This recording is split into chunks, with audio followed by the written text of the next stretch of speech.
everybody, and welcome to the Flute Practice. Today I am here with Doug Johnson. He is an amazing, awesome, cool, amazing, super, did I say that a few times, jazz pianist. Got some mad chops, guys. Okay, we're going to be chatting today a little bit about, well, how to use fidget spinners in your practicing and how to help use these things to find length and extension in your fingers and arms and body and just the whole works.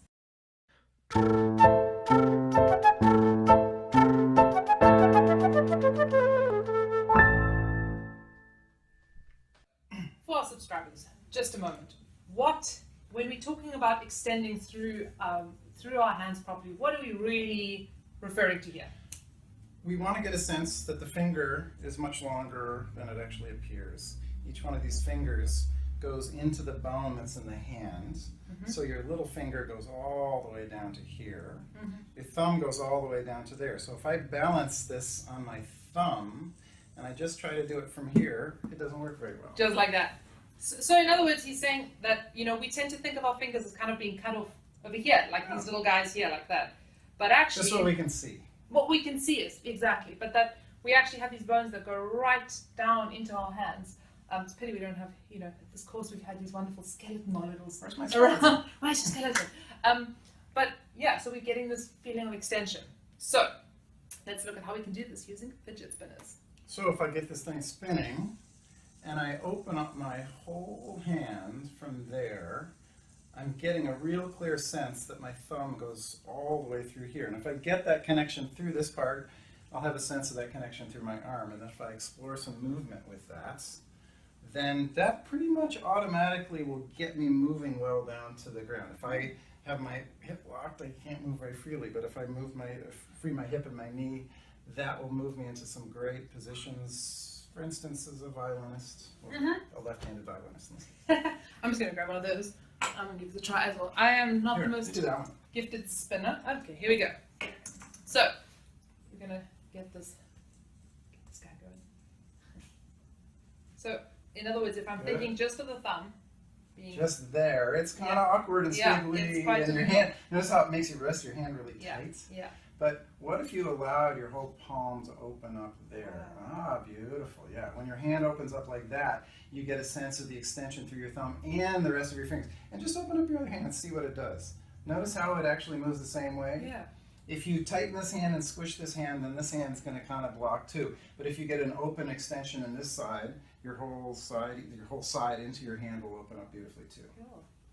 So there's a great kind of learning with that. This hand learns and it doesn't even do anything, it just sits there. So how I find this particularly useful, of course, for us flute players is exactly for when we are holding the flute. We tend to kind of think we have to hold the flute in position there with the thumb. Absolutely. But actually, if we think, I'm not so great at this, we're thinking a little bit more of, once again, extending through the thumb and holding the flute in that way. I think, hey, that's kind of cool.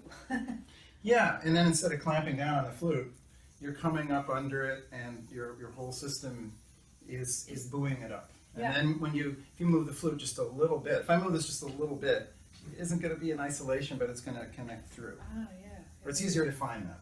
Yeah. And then you take that same kind of connection through, when you tiny movement here, the flute's going to extend all the way through the body. So maybe now's a great time, take your fidget spinner and practice a bit of air flute.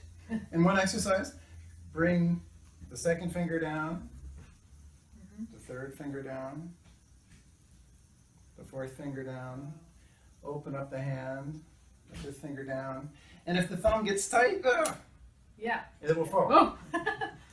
But if you keep that nice and open as you connect the finger across, which is actually, so this finger is actually connecting across from way back there. Yeah. Wow. Check that. And pretend to be a violinist too.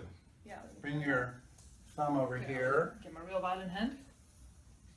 And then let's say we're going to bring our pinky across and connect to that. It's hard. You pretty much need to have this whole side extending to get you up there. And then you can open up the hand. That's nice. And then open up the hand. And then bring another finger over. Sure. If you're doing this in class and the teacher gives you a hard time, say, actually, I'm practicing my instrument. It was amazing how when I was stiff in this part of my body, I was just thinking here, like, I must balance fidget spinner. it was pretty much impossible to do anything. Mhm. But the second I allowed, Yeah, that Extension. extension right on through. Beautiful. wow, cool. You look like a master violinist. Well, as my subscribers know, I play the violin, so. Ah, that explains. Cool, guys. I hope this was just a little bit of fun of what you can do with these things. You know, I know everyone's kind of bashing them and stop playing with them. Yeah.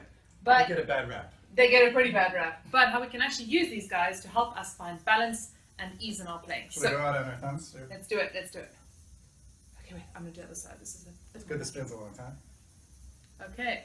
There we go. Happy practicing, everyone, and see you next time.